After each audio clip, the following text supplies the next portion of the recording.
Lakshadweep tour अब लगभग हर Indian के बकेट लिस्ट में है, लेकिन अनलाइक अदर इंडियन डेस्टिनेशंस, आप केवल फ्लाइट या होटल की बुकिंग करके लक्षद्वीप नहीं जा सकते। लक्षद्वीप के कॉम्प्लेक्स ट्रैवल रिक्वायरमेंट्स के कारण कई लोग अपने प्लान्स बीच में ही छोड़ देते हैं। तो आइए देखते हैं कि क्या हैं ये ट्रैवल रिक्वायरमेंट्स और कैसे पूरे हो सकते हैं।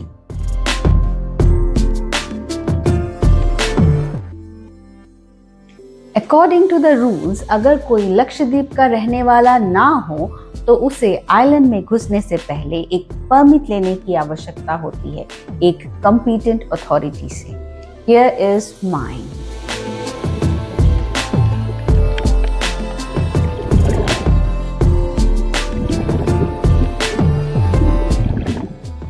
इस ट्रैवल परमिट को पाने के लिए कुछ लिस्ट ऑफ डॉक्यूमेंट्स की जरूरत पड़ती है, जैसे कि सबसे पहले आता है आइडेंटिटी प्रूफ। इसमें आप दे सकते हैं पासपोर्ट, आधार कार्ड, वोटर आईडी या फिर ड्राइविंग लाइसेंस, इनमें से कोई भी एक देने से चलता है।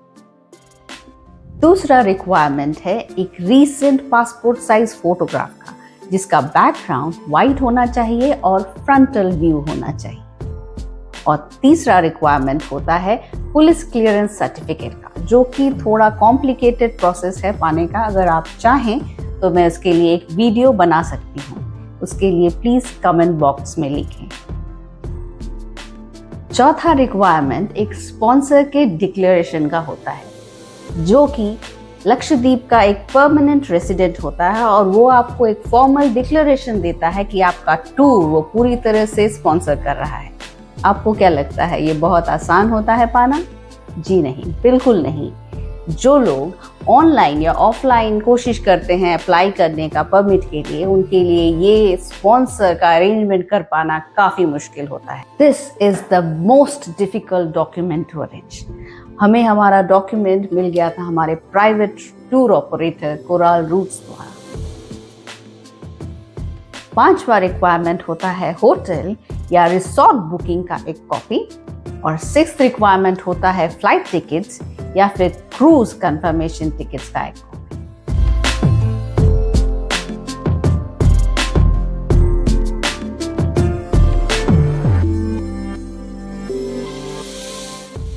तो ये लक्षद्वीप ट्रैवल परमिट आप 3 तरीकों से पा सकते हैं। पहला, ऑनलाइन पोर्टल द्वारा, दूसरा मैनुअल सबमिशन द्वारा और तीसरा एक रजिस्टर्ड ट्रैवल एजेंट के द्वारा।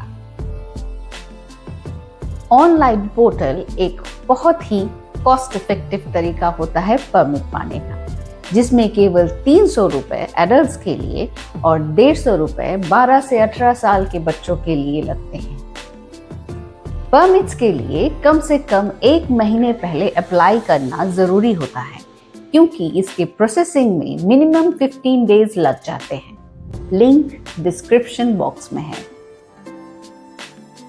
दूसरा तरीका मैनुअल सबमिशन का होता है, जिसमें आपको एप्लीकेशन फॉर्म डाउनलोड करना होता है और फिर उसे भरने के बाद कावरत्ती ऑफिस या फिर लक्षद्वीप एडमिनिस्ट्रेशन ऑफिस कोची में जमा देना होता है, जो कि कोची में ना रहने वाले लोगों के लिए काफी इम्प्रैक्टिकल होता है।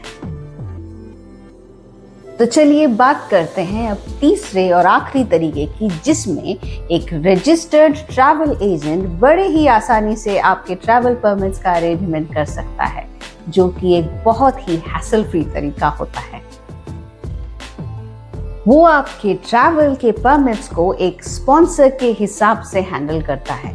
आपको सिर्फ उसे कुछ लिस्ट ऑफ डॉक्यूमेंट्स जमा देने होते हैं। हम लोगों ने पहले ऑनलाइन पोर्टल वाला तरीका ट्राई किया था, लेकिन वो हमें बहुत टीडियस और स्लो प्रोसेस लगा, तो हमने बाद में एक रजिस्टर्ड ट्रैवल एजेंट के जरिए जाना ऑप्ट किया।